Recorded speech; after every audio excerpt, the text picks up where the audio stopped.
Your health is connected to my health. What inflames you is connected to what inflames me. What inflames all of us is connected to what's inflaming the world around us.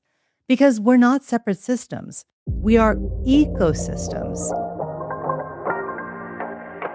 Hi, I'm Dr. Avanti Singh, and this is the Healing Catalyst podcast. I'm a medical doctor with over 20 years of experience and also a lifelong practitioner of Ayurveda. I created the Healing Catalyst podcast because we all deserve a different kind of conversation about health, one that's honest, holistic, and rooted in both science and soul. On this show, I'm joined by the world's leading experts to give you science-backed tools that you can start using today and actually stick with to build real health and longevity. I am so glad you're here. Now let's get to it. Hello, my beautiful friends. Welcome back to the Healing Catalyst podcast. I'm Dr. Avanti Singh, and today I'm back with another Spark This episode, a solo episode. And today I want to go deep on something that I've been thinking a lot about lately. Now, some of you might remember my conversation with Béa Albina 2 weeks ago. And if you haven't listened to it yet, please take a listen. It's linked in the show notes for you. It's really powerful. During that episode, we talked about something called emotional outsourcing, which is what happens when we learn really early on in our lives to put everyone else's needs ahead of our own, to be the one who holds it together, the one who makes it easier for everyone else, the one who absorbs everything from everywhere for everyone. And I told Béa during that episode that I felt like it was a therapy session for me, and I wasn't kidding, because I check all the boxes. First generation, check. Eldest daughter, check. Immigrant parents, check. I check every box when it comes to emotional outsourcing. And honestly, I haven't stopped thinking about it. You know, what struck me after that conversation, and the thing that I've really been reflecting on a lot, is this. Emotional outsourcing isn't just a relationship pattern. It's a physiological pattern. Let me explain. When you learn to absorb everyone else's stress, to hold their emotions so they don't have to hold them, to scan constantly for what everyone else needs, your body pays a price. That vigilance, that chronic low-grade activation, that never fully relaxing because someone might need you for something, that's inflammation. Living in your tissues, living in your cells, living in your body, year after year after year. But it's not just about what we learned in childhood. It's something bigger that's beneath that, because it's about what we're still doing right now, every single day, that keeps that inflammation burning.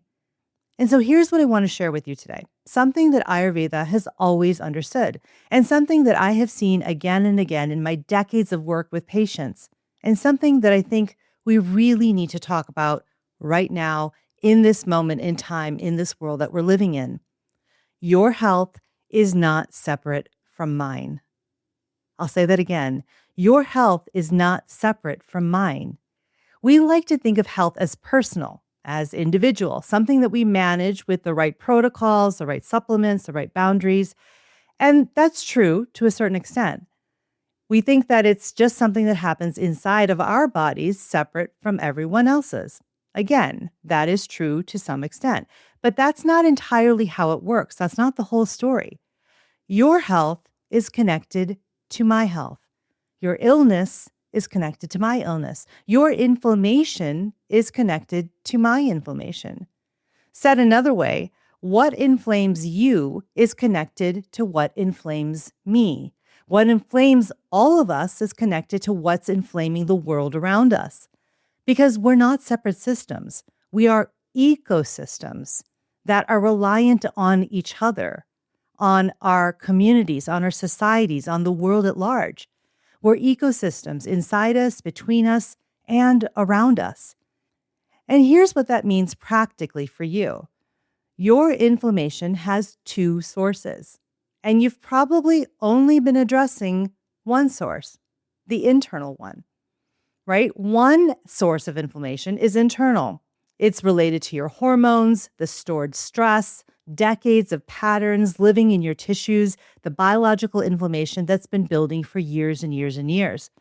The other source of inflammation is external. It's what you're taking in, all of the inputs that are coming through your eyes, your ears, your nervous system every single day. The news, the scrolling, the weight of the world that feels like it's on fire all the time. And in Ayurveda, your Agni or your digestive fire doesn't just process food, it processes everything, every sensation, every motion, every piece of information. And when the input is relentless, when it's more than your system can handle, more than your system can digest and metabolize, it doesn't get processed. It accumulates. It becomes ama or toxins, and toxins cause inflammation. So there are two sources of inflammation, one that's internal and one that's external. And neither one heals in isolation. Let me say that again. Two sources of inflammation, one internal, one external, and neither one heals in isolation. That's what today's episode is about. So let me start with the internal source of inflammation, the one that has probably been building for years since you were a child. And I'm going to start with a question for you. When you were growing up, could you tell what kind of an evening it was going to be at home before anyone said a word?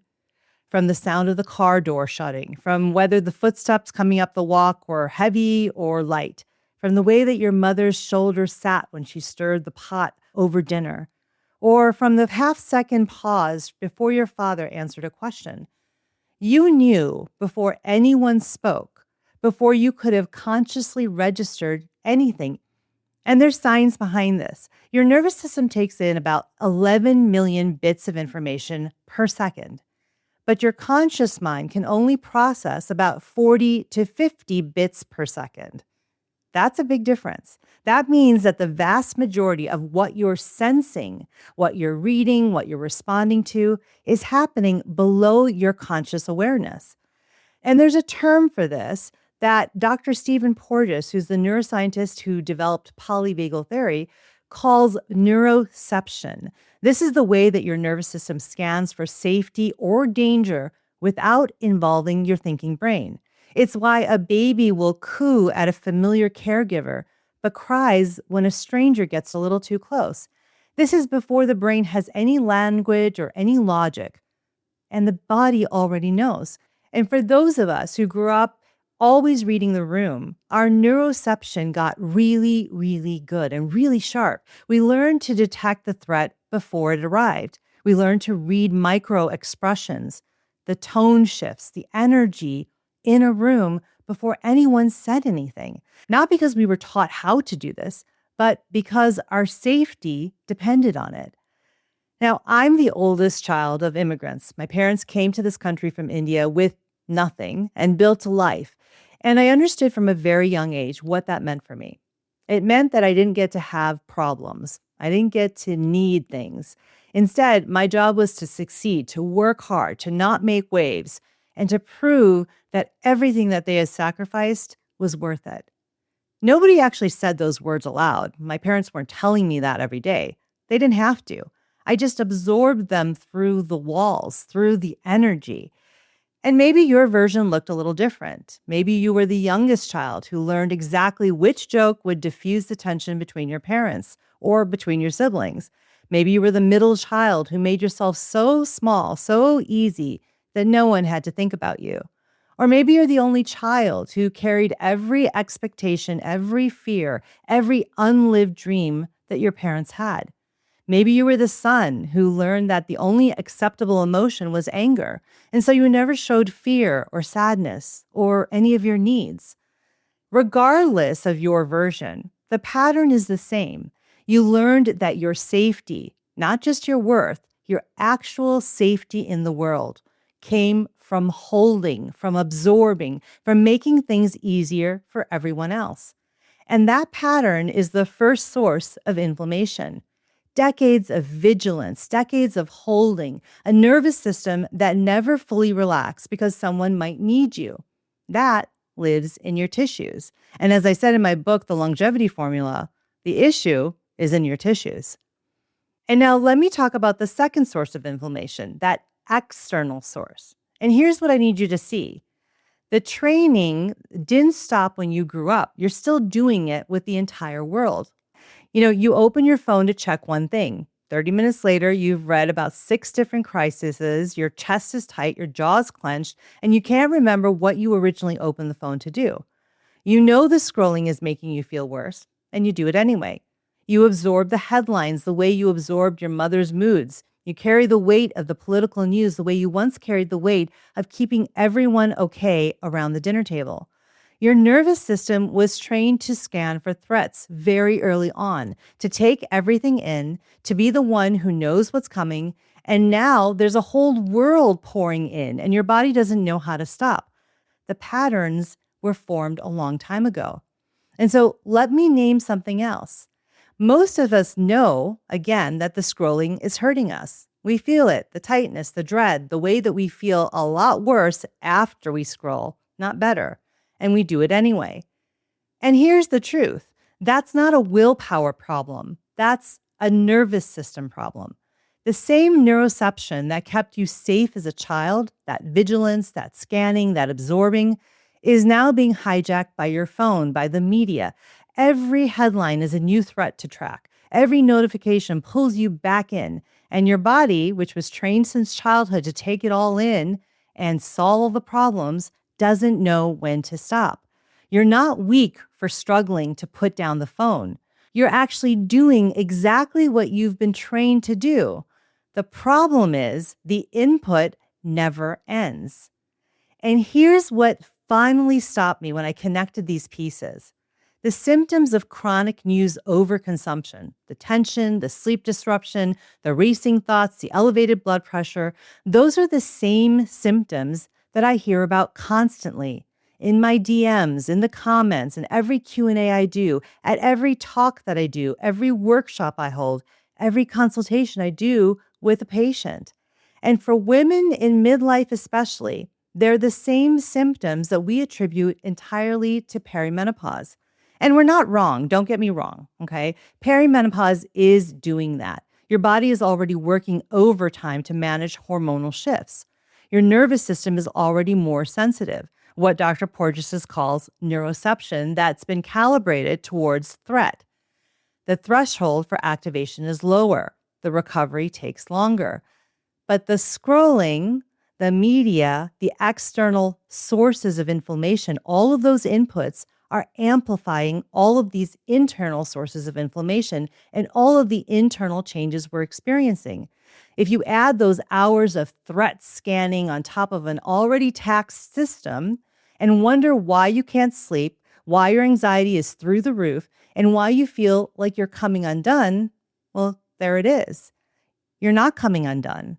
You're overwhelming your capacity to process from both directions at once, from the internal sources and the external sources. You have the internal inflammation from decades of holding all of that energy, and external inflammation from everything that you're taking in from the external world. Two sources, and they're compounding each other. So let me show you what's actually happening in your body, because understanding this is how we take back our power for healing. So first, let's talk about the internal source of inflammation. When you spend decades in chronic low-grade stress, absorbing, holding, scanning, making yourself small, your body doesn't just feel it emotionally, it actually responds biologically. And the word for that response is inflammation. Here's the cascade that's actually happening. Your cortisol stays elevated because of this stress response. And when cortisol stays high, it disrupts everything downstream: your progesterone, your estrogen, your thyroid, your blood sugar, and your inflammatory markers rise. And this is your body doing exactly what it's designed to do in the face of chronic threat. The problem is that the threat never ended. It just changed form. The second source, that external source, how does that work? Well, research has been done on what's called doomscrolling, and it shows that it predicts higher levels of anxiety, depression, and something researchers call existential dread. And here's the really tough part. Anxiety is both a cause and a consequence of scrolling. You scroll because you're anxious, and the scrolling makes you more anxious. It's a closed loop that never ends. And the physical effects are measurable. Chronic news overconsumption is linked to headaches, muscle tension, difficulty sleeping, and elevated blood pressure. Sound familiar? I know it does for me. So every time you re engage with the news, you initiate a new stress response before the last one is cleared. You're not reading the news once, you're firing the cascade dozens of times in a single scroll session. And in perimenopause, with your stress response already more reactive and your recovery already slower, your system is really, really vulnerable to this loop. And so here's what chronic inflammation actually does to your system. 80% of your serotonin, which is the neurotransmitter that regulates your mood, is made in your gut. When your gut is inflamed, your mental health suffers. The anxiety, the low mood, the feeling that something is off, it's not in your head. It's in your gut. It's in your biology. Second, there's research on telomeres, which are those caps on your chromosomes that measure cellular aging. And they show that chronic stress ages your cells 9 to 17 years faster than your actual age. So you're actually aging faster because of patterns that started in childhood and because of all the external inputs that you're taking in today. Third, women carry a disproportionate burden. We are 2 to 3 times more likely than men to develop autoimmune conditions such as lupus, Hashimoto's, rheumatoid arthritis, and the list goes on and on. The immune system gets confused and it starts attacking itself.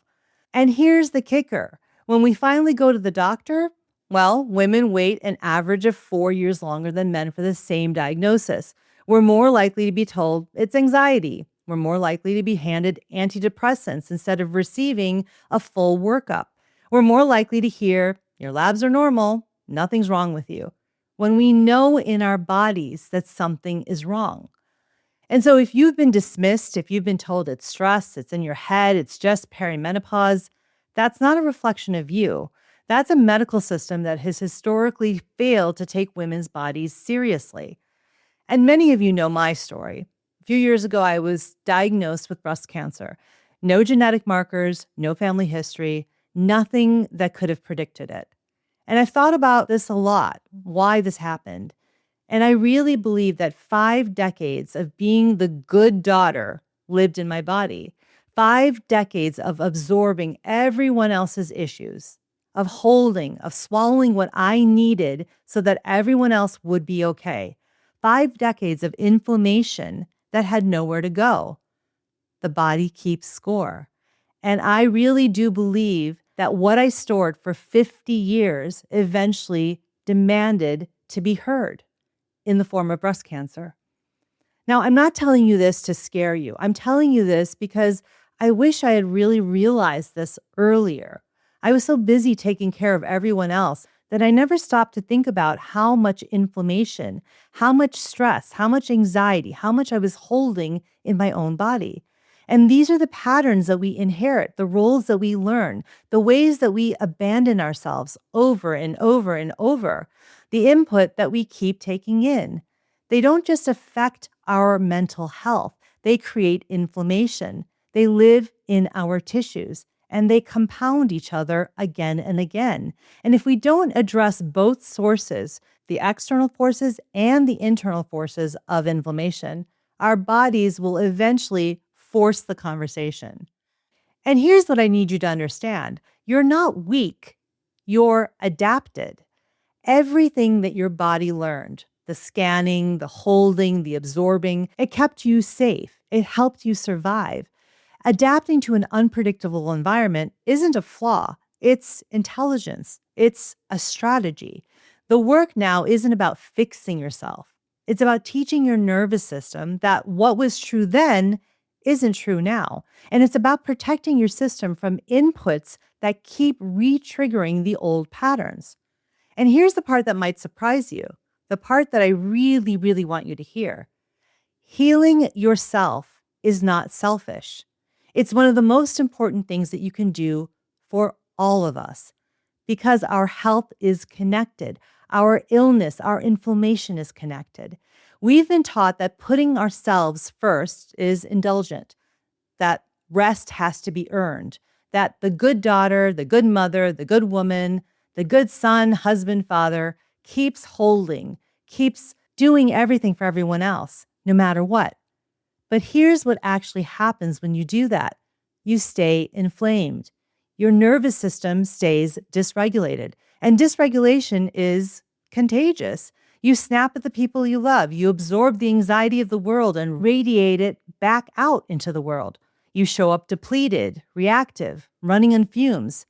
And that is not helping anyone, including yourself. When you calm the inflammation in your body, you stop adding inflammation to the world around you, to the people around you. When you regulate your nervous system, you become a regulating presence for others. Research confirms this. Our nervous systems actually co-regulate. So when you're calm, the people around you have an easier time finding calm. Your regulation becomes permission for theirs. And when you stop being the sponge that absorbs everyone else's stress, you give other people the opportunity to process their own stress. Remember, there's a difference between being informed and being consumed. Being informed means that you take in what you need, process it, and then you have the capacity to respond, to show up, to take action, to protect what you care about. Being consumed means the information takes over you. You're so overwhelmed that you can't do any of the things that your anxiety is telling you to do. You're not more engaged, you're paralyzed. And remember, a dysregulated nervous system doesn't make you a better citizen. It doesn't make you better at taking action. A resourced nervous system does. And this is what I mean when I say your health is not separate from my health. It's not that you're just affected by collective stress. It's that your healing ripples outward. Your calm becomes contagious. Your boundaries give others permission to have boundaries.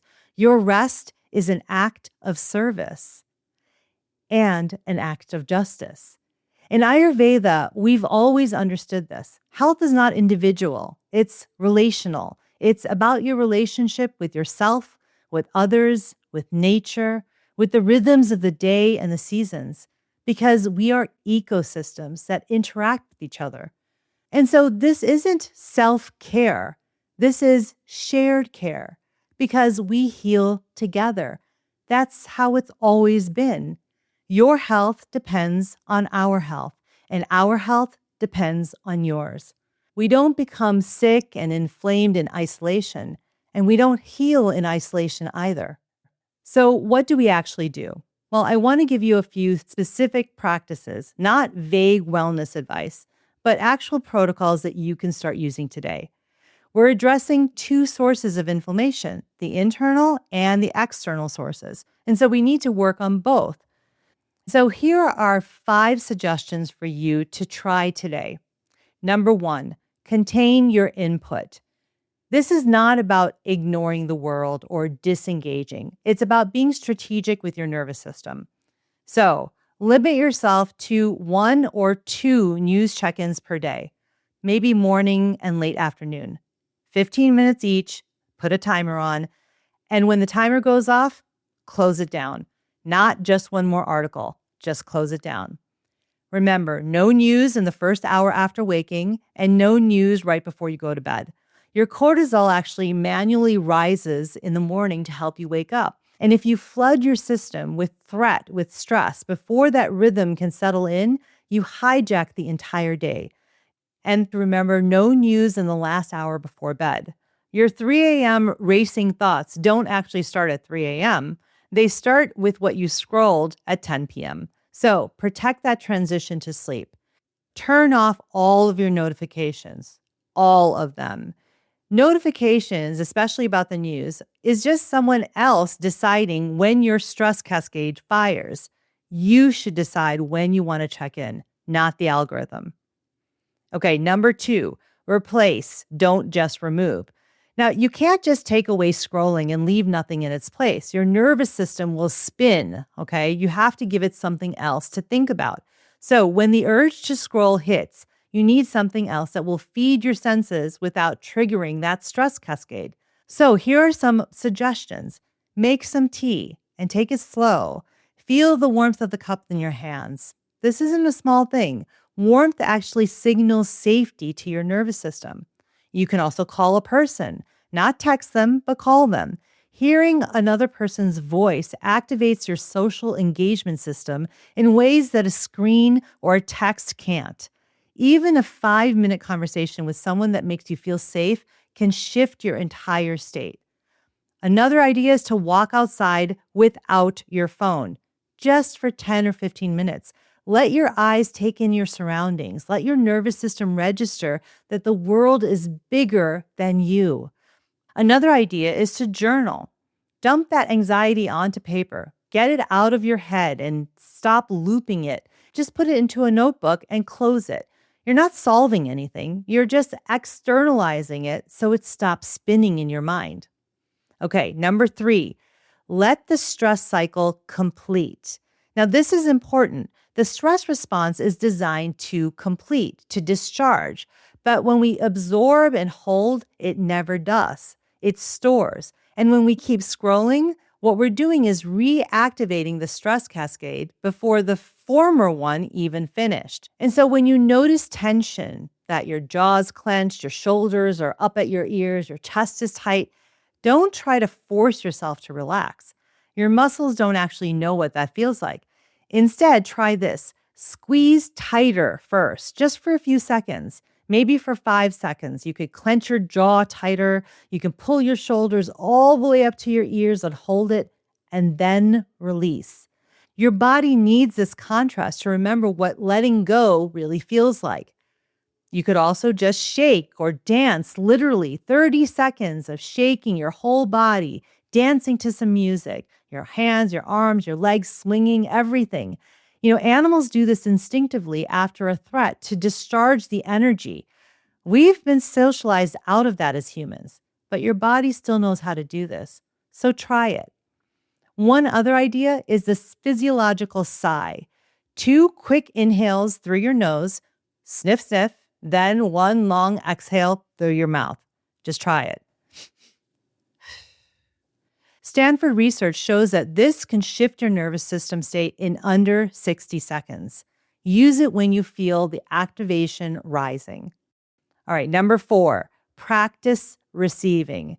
Now, this is a hard one, really hard for me. For those of us who learned that our safety came from giving to others and always holding everyone else's emotions, this is some of the hardest work that we'll do.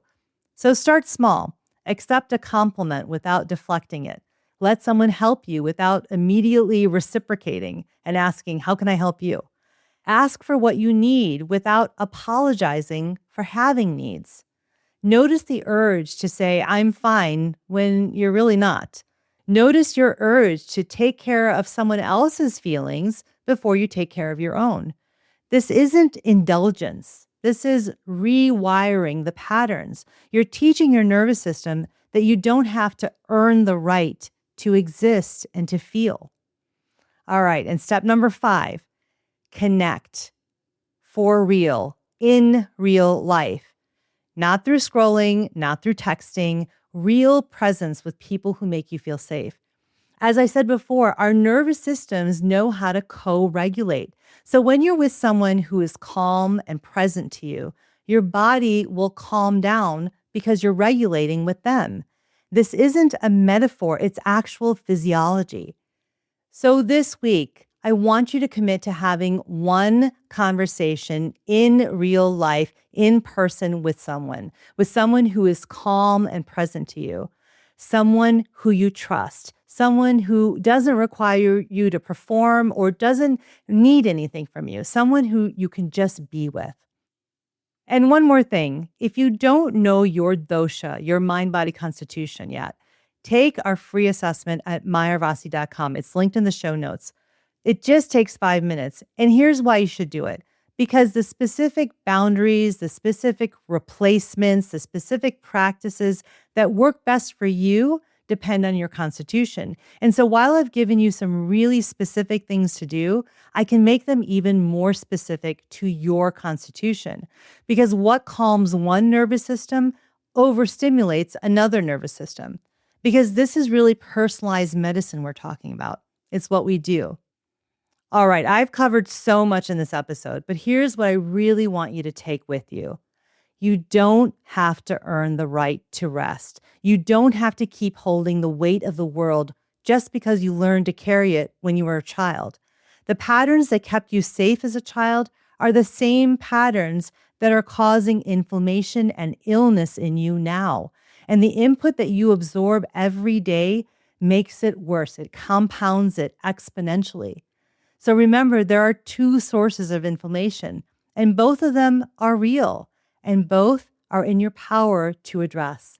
And when you do, when you contain what you let in, when you let the stress complete, when you stop being the sponge for everyone else and everything else, you're not abandoning anyone.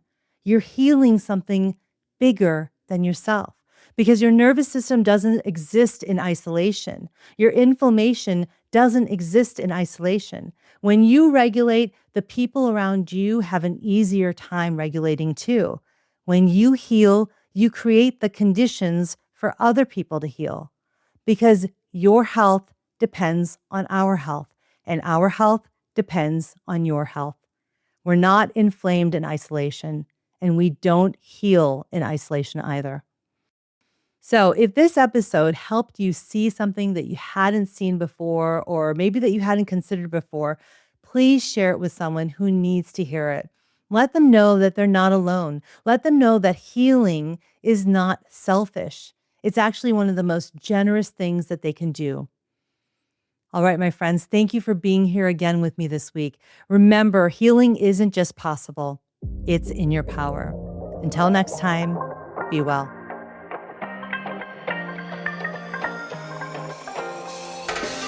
Thank you for listening to The Healing Catalyst. If you found this episode helpful, please hit follow and share it with a friend. And if you feel inspired, please rate and review because it helps others find this podcast more easily. For more insights and tips, head to my website at avantikumarsingh.com. And to connect with me directly, find me on Instagram at avantikumarsingh. I loved sharing this episode with you. My hope is that you heard something today that sparks a catalyst in your healing journey and helps you build lasting health. Be well, and I'll see you next time. This is a Dante 32 production.